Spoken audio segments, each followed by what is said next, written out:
Seven Little Australians by Ethel Turner. Chapter 15. 300 Miles in the Train. They filled a whole compartment. At least there was one seat vacant, but people seemed shy of taking it after a rapid survey of them all. The whole seven of them, and only Esther as bodyguard, Esther in a pink blouse and sailor hat, with a face as bright and mischievous as Pip's own. The captain had come to see them off, with Pat to look after the luggage. He had bought the tickets, 2 whole ones for Esther and Meg, and 4 halves for the others. Baby was not provided with even a half, much to her private indignation. It was an insult to her 4 years and a half, she considered, to go free like the General. But the cost of those scraps of pasteboard had made the captain look unhappy. He only received 18 pence change out of the £10 he had tendered, for Yarrahapini was on the borders of the Never Never Land. He spent the 18 pence on illustrated papers, scraps, Ally Sloper's Half Holiday, comic cuts, funny folks, and the like, evidently having no very exalted opinion of the literary tastes of his family, and he provided Esther with a yellow back, on which was depicted a lady in a green dress fainting in the arms of a gentleman attired in purple, and Meg with Mark Twain's Jumping Frog, because he had noticed a certain air of melancholy in her eyes lately. Then bells clanged and a whistle shrieked, porters flew wildly about, and farewells were said, sadly or gaily as the case might be. There was a woman crying in a hopeless little way on the platform, and a girl with sorrowful, loving eyes leaning out of a second-class window towards her. There was a brown-faced squatter in a tweed cap and slippers, to whom the 300-mile journey was a little more of an event than dining. And there was the young man going selecting, and thinking England was a little farther, seeing his wife and child were waving a year's goodbye from the platform. There were sportsmen going 200 miles after quail and wallaby, and cars full of ladies returning to the wilds after their yearly or half-yearly tilt with society and fashion in Sydney. And there were the 8 we are interested in, clustering around the door and 2 windows, smiling and waving cheerful goodbyes to the captain. He did not look at all cast down as the train steamed fussily away. Indeed, he walked down the platform with almost a jaunty air, as if the prospect of 2 months' bachelordom was not without its redeeming points. It was 6:30 in the afternoon when they started, and they would reach Curlewis, which was the nearest railway station to Yarrahapini, about 5 the next morning. The expensive sleeping berths had been out of the question with so many of them, but in the rack with the bags were several rolls of rugs and 2 or 3 air pillows against the weary hours. The idea of so many hours in the train had been delightful to all the young ones. None of them but Judy had been a greater distance than 40 or 50 miles before, and it seemed perfectly fascinating to think of rushing on and on through the blackness as well as the daylight. But long before 10 o'clock a change came over the spirit of their dreams. Nell and Baby had had a quarrel over the puffing out of the air cushions, and were too tired and cross to make it up again. Pip had hit Bunty over the head for no ostensible reason, and received 2 kicks in return. Judy's head ached, and the noise was not calculated to cure it. Meg had grown weary of staring out into the moving darkness, and wondering whether Alan would notice she was never on the riverboat now. And the poor little General was filling the hot air with expostulations, in the shape of loud roars, at the irregularities of the treatment he was undergoing.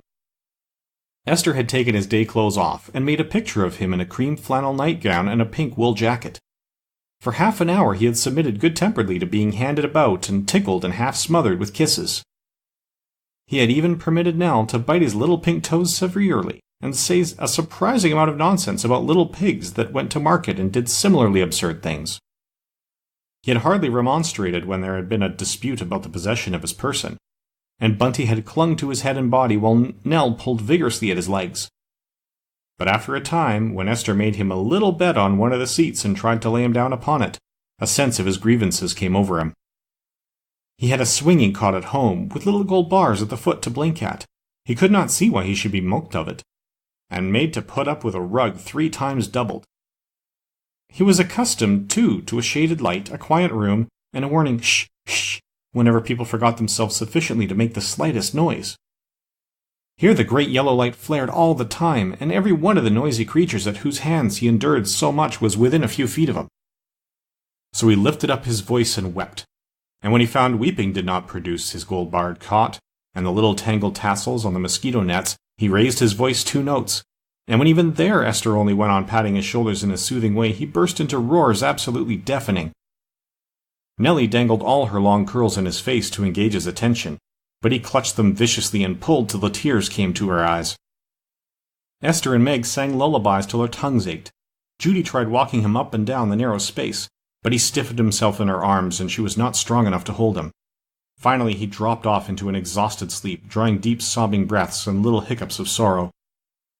Then Bunty was discovered asleep on the floor with his head under his seat, and had to be lifted into an easier position. And Baby, bolt upright in a corner, was nodding like a little pink and white daisy the sun has been too much for. One by one the long hours dragged away. Farther and farther through the silent, sleeping country flew the red-eyed train, swerving round zigzag curves, slackening up steeper paces, flashing across the endless stretching plains. The blackness grew grey and paler grey, and miles of monotonous gum saplings lay between the train and sky.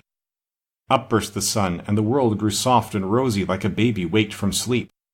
Then the grey gathered again, the pink quivering lights faded out, and the rain came down, torrents of it, beating against the shaking window glass, whirled wildly ahead by a rough morning wind, flying down from the mountains.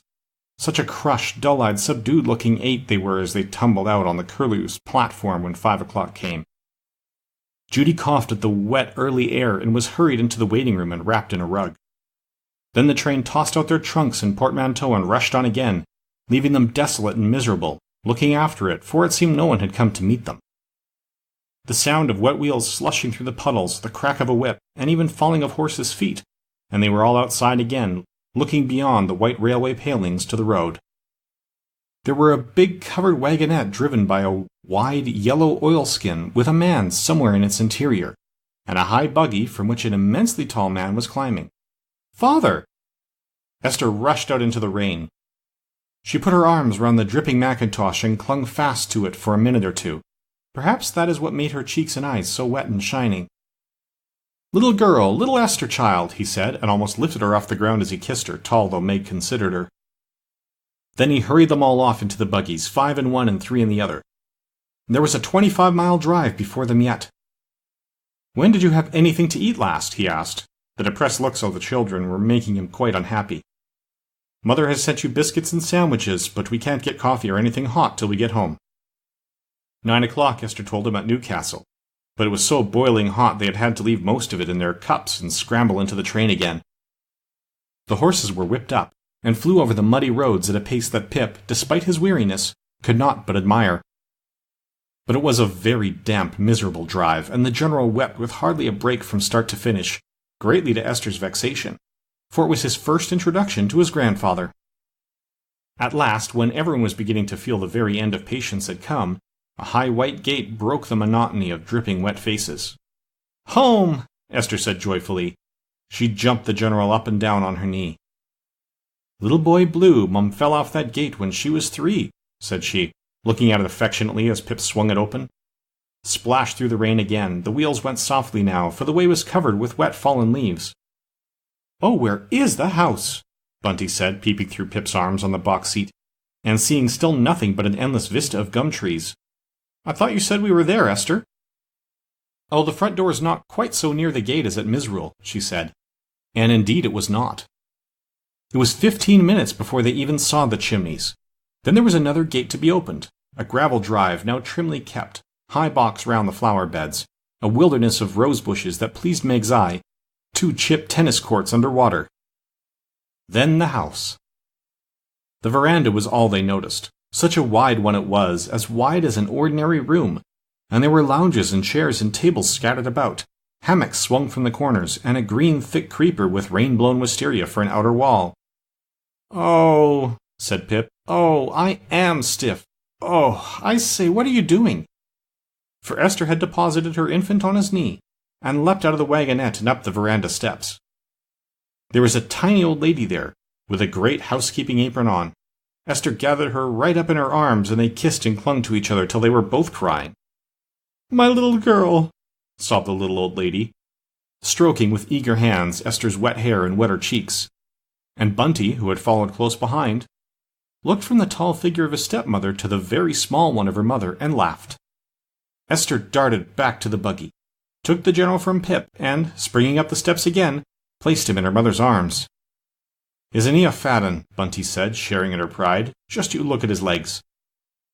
The old lady sat down for 1 minute in the wettest chair she could find and cuddled him close up to her.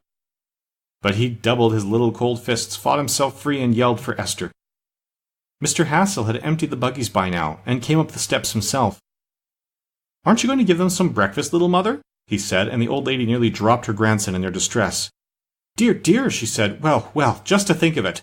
But makes one forget." In 10 minutes they were all in dry things, sitting in the warm dining room and making prodigious breakfasts. "Wasn't I hungry?" Bunty said. His mouth was full of toast, and he was slicing the top off his 4th egg and keeping an eye on a dish that held honey in one compartment and clotted cream in another. "The dear old plates!" Esther picked hers up after she had emptied it and looked lovingly at the blue roses depicted upon it. "And to think the last time I ate off one I was a little bride with the veil pushed back from your face," the old lady said, "and everyone watching you cut the cake. Only 2 have broken since. Oh yes, Hannah, the girl who came after Emily, chipped off the handle of the sugar basin and broke a bit out of the slop bowl." "Where did Father stand?" Meg asked. She was peopling the room with wedding guests. The ham and the chops, the toast and eggs and dishes of fruit had turned to a great white towered cake with silver leaves. "Just up there where Pip is sitting," Mrs. Hassel said, and he was helping Esther with the cake because she was cutting it with his sword. "Such a hole you made in the tablecloth, Esther, my very best damask one, with the convolvulus leaves, but of course I've darned it, dear, dear." Baby had upset her coffee all over herself and her plate and Bunty, who was next door. She burst into tears of weariness and nervousness at the new people, and slipped off her chair under the table. Meg picked her up. "May I put her to bed?" she said. "She is about worn out." "Me too," Millie said, laying down her half-eaten scone and pushing back her hair. "Oh, I am so tired." "So am I." Bunty finished up everything on his plate in choking haste and stood up. "And that horrid coffee's running into my boots." So just as the sun began to smile and chase away the sky's heavy tears, they all went to bed again to make up for the broken night, and it was 6 o'clock and tea time before any of them opened their eyes again.